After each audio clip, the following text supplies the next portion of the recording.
It is super hard to keep myself from rambling all the time. But, alright, this is my third and final attempt at making this video. I don't care how long it goes. I'm gonna try to keep myself brief and concise, because I have some stuff to talk about. I beat a boss in Bloodborne, the one at the Grand Cathedral. If you reach the end of Eileen's quest, a hunter shows up in the Grand Cathedral, and you have to beat him. And everyone that plays Bloodborne is familiar with this guy, because this guy is super hard. Like, he's tougher than a lot of the bosses in the game, you know, like, and it's not mandatory. You don't have to fight this guy, which is, I guess, the reason why this guy's super tough, because you don't have to beat him. But if you do beat him, you know, everyone will know, because there's a specific set of items that you get that can only be gotten by beating this. Although there are other ways to get it, but it's also pretty tough. The one specific item, however, no one can see. But if you have that, you're super cool, because that guy is tough. And if you beat him legit, congratulations. If you're one of those people that played this game 2 months ago, because every time I looked up a guide to beat this guy, or a strategy guide or whatever to beat this guy, it would be a way to kind of glitch or cheese the boss in a sort of way, because the boss takes damage, but it also heals. But what you can do is, once the boss starts taking damage, you can move out of their aggro range, and they'll move back to their spawn location, and they'll sit there, and they'll de-aggro, and they'll just keep, like, because the reason why they take damage is because they stab themselves with their sword, and they kind of just hold it, two-handed weapon, and it's supposed to deal more damage, but it also hurts the user, right? So that's the give and take of that. But if you de-aggro the enemy, they'll just keep holding the weapon, and they'll just kill themselves.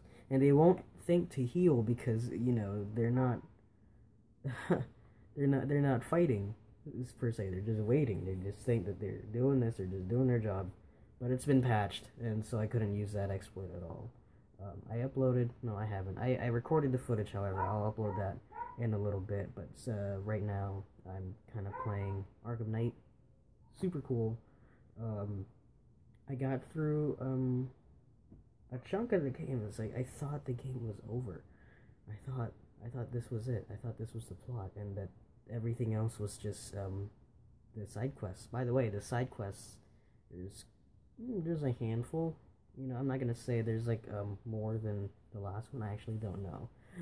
Everything, the UI has been changed in such a way that I can kind of count and see how many side quests there's gonna be. I can count at least 11 side quests, and then there's the main quest. So there's I don't know, do with that information what you will. I actually forgot how many side quests there were in Arkham City, but there's lots in this one, and the game is super pretty.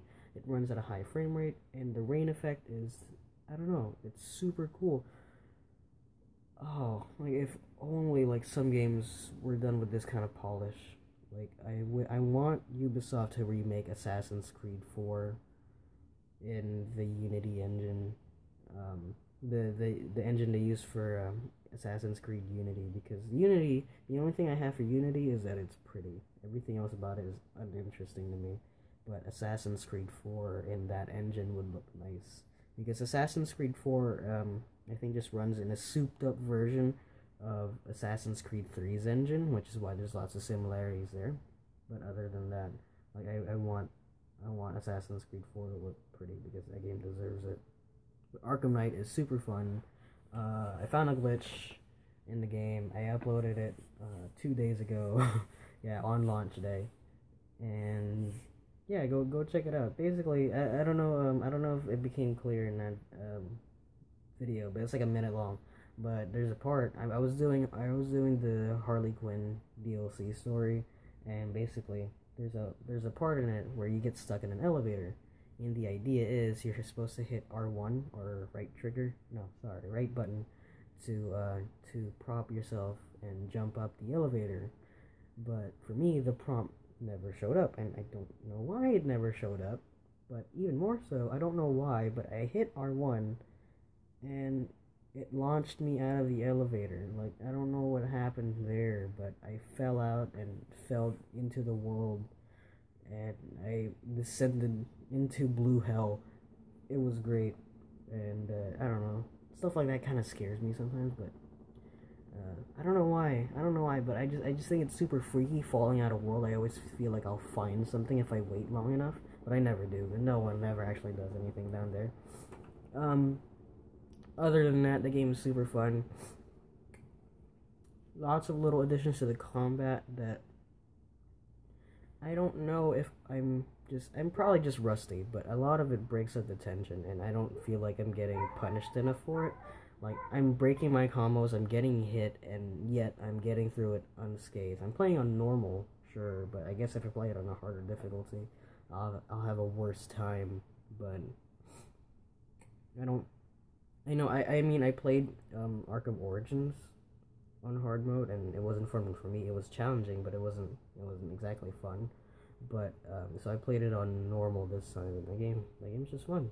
The one thing I will say is I don't like it whenever I had to use the Batmobile, because it controls like it's on ice.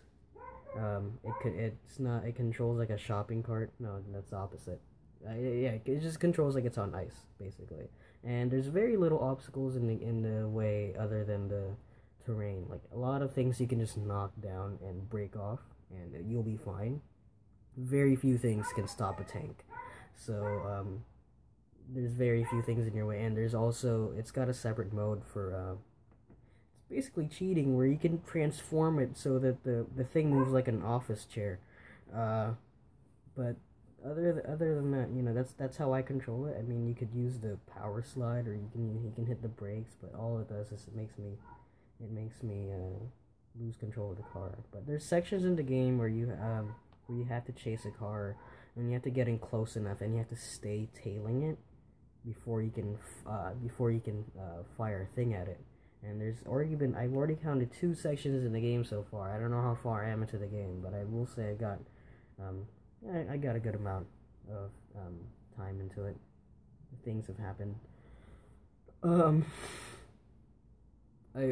I will say the game is super pretty, super fun. It's the most next gen title, I feel. Like, the most next gen I've seen so far. Like, Bloodborne, sure. Unity, Assassin's Creed Unity, sure. Witcher, probably, but I don't really play those games. This is the very first game I've actually ever played that actually felt next gen. Like, I don't play a lot of video games on the PS4, but it's amazing, and like, you know, you can achieve this kind of stuff at the beginning of the console cycle. I'm hoping, because the jump from PS2 to PS3 was like a ravine, and then it was a slow climb up for like, whatever, I think 7 or 8 years. Meanwhile, the transition from PS3 to PS4 was like a sidewalk, and I hope that this generation lasts long enough that we can reach that high. Like from beginning of the PS3's life cycle to the end of the PS3's life cycle. I hope we can achieve the same kind of, like, because games from back then look different than now, you know, so I'm hoping the games now will look different from games in the future. So that was a lot of my weekend. The other thing I bought, or my sister bought a card for me at GameStop when she was picking up her pre-order. She got me a Nintendo card, and I used that to buy Ryu for Smash, and Ryu is awesome. It's super hard to control. Like, he's got emotions, and I've never played Street Fighter, but I for whatever reason, I had to get Ryu. Like, I just thought that I was gonna have fun with it, and you know what? He's super cool. He's super fun, and his emotions aren't as easy as they look, but they also aren't as hard as they look. But once you let them out, it's super cool. So there's that. The only other thing I did, nothing, like, moving past video games, I went ahead and got I got registered for the fall semester at Collage. Oh man, that was a hassle. What happened was, well, first of all, I took my placement tests during spring break. That was like in April, and what happened was we had to take an English test and a math test. And the English test, depending on how you score on it, you get put in a higher class, right? Sounds fair enough. I got into English 120, so I felt super good about that. But then the math test was you had to pick out of four different levels of mathematics, right? And the highest you could get was pre-calculus, and that would take, if you pass that test, you would get into calculus.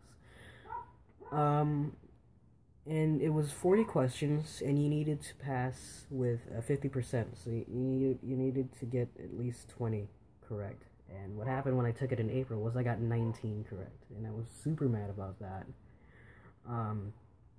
And I barely studied, but what happened over the course of a few months was, I guess I must have picked something up, or I took a practice test the night before I took the test again on last Monday, on the 21st. I got a 22 out of 20, so I passed the test, and I said, ooh, like, I've been psyching myself up all weekend for it. Ever since graduation, I've been like, oh man, now I gotta take this test. So there's that. What ended up happening was, we spent the rest of that day after, because me and my friend, because he also failed the test, so he really needed this class. But I didn't know that I didn't have to take this class. I guess I should have looked that up, because I talked to my counselor and they said, oh, you passed the pre-calculus test, which clears you for calculus, but, you know, as a psych major, you don't really need calculus, you know, you need statistics. And because I passed with 19 out of 40 last time I took the test, I was cleared for statistics and pre-calculus, and I think, I don't know what the third class was, but I was cleared for statistics, meaning, in short, I didn't have to take that test again. I could have just walked in and done it, you know, I didn't have to take that test at all, but I took the time and I passed it. It was done, it's free, but that test has a lot of pressure on it, because first of all, you can't retake it more than twice every 2 years. So like after two tries, that's it. You can't take it again until 2 years later, by which point it's like a moot point at that point. So we spent the rest of that day just trying to fix up the rest of our plans. Like, we needed to go talk to a counselor, and we got in line at the counselor's office, and the lady told me, like, I got called up, and the lady told me I was fine. I was good to go. I was college material, I guess. And basically, my next step was just to register for classes. And what happened was, she registered me for statistics. She gave me a form sheet that told me I could get into my statistics class right now, because registrations didn't open until midnight that night. So I couldn't do anything about that except fill in my statistics class. And I thought I was done. After that, I thought I was done. I was like, oh, I'm just going to wait till midnight and get the rest of my classes in. So I was spending the rest of the day just looking at the schedule and just picking my classes and, like, writing it down and going, this is it, this is my classes, I'm ready, I'm good to go. And then I just, like, at midnight, the priority wasn't open for anyone that registered on Monday. People that came in the weekend before still had priority. So they were taking up some seats. Like, I actually lost a pretty good seat in this really good psychology, apparently really good psychology class. I lost the seat there, so I had to take a different one. Same teacher, same professor, but it's at a time that I don't like. It's at 3 to 4, and the reason why I don't like it was because my other class is from like 10 to 11 or 11 to 12, so I have like 3 hours in between them. It was like nothing. So I spent the rest of that day thinking like I was done, and I was gonna wait for the registration to open. And then as I was with my sister getting her pre-order of Arkham Knight, I got a call from my friend saying, "Hey, register now, open." And I was like, "Oh, well, hold on." My sister's trying to get me in the car. I'm like trying to log into my account. And I signed up for all my classes, which is kind of a process. You know, the urgency of it is shocking. But I spend the time, and I hit submit, and it says, you're still not priority. I said, what the heck, man? Still not priority? And my friend was at the school again, because his specific major wasn't on the regular declaration of major sheet. He was going to go for an engineer, and for whatever reason, they don't have engineering on that sheet. So he needed to go talk to the... And it's weird because they have an engineering program at the school. Like a very specific engineering program at the school. But it's not on the sheet, so he needed to go... he needed to clear some more forms, so he went back to the school, and I said, can you ask someone at the office why the priority still isn't open? So that's why at 10 o'clock he said, the priority's open, you can go register now.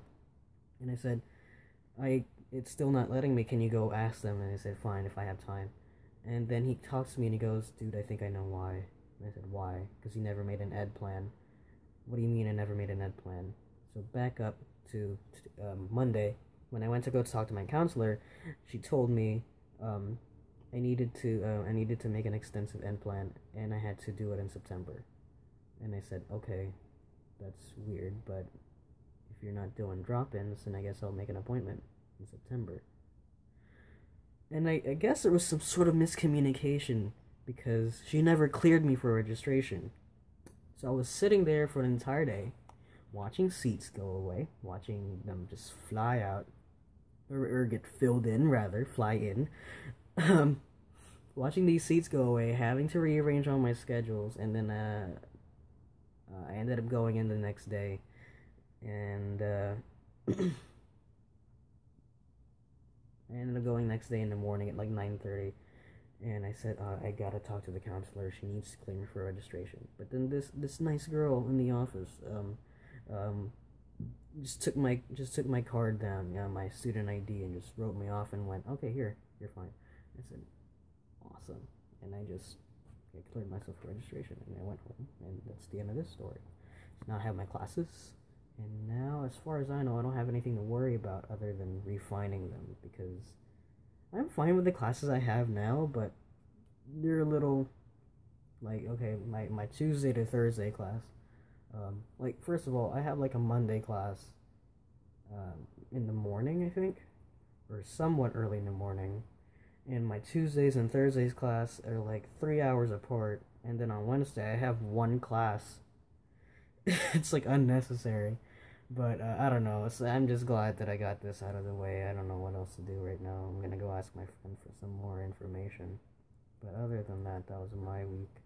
I'm probably gonna be playing more Smash, probably more Bloodborne, because after I beat, I finished Eileen the Crow's quest, I kind of just shut off the system. Like, I took a bunch of pictures at Moonside Lake, and I'm so glad that they let you go back to that area. If you're not at that point in the game yet, I'm not going to tell you, but if you do know what I'm talking about, it's where you fight this spider, and it's great. I just spoiled it anyway.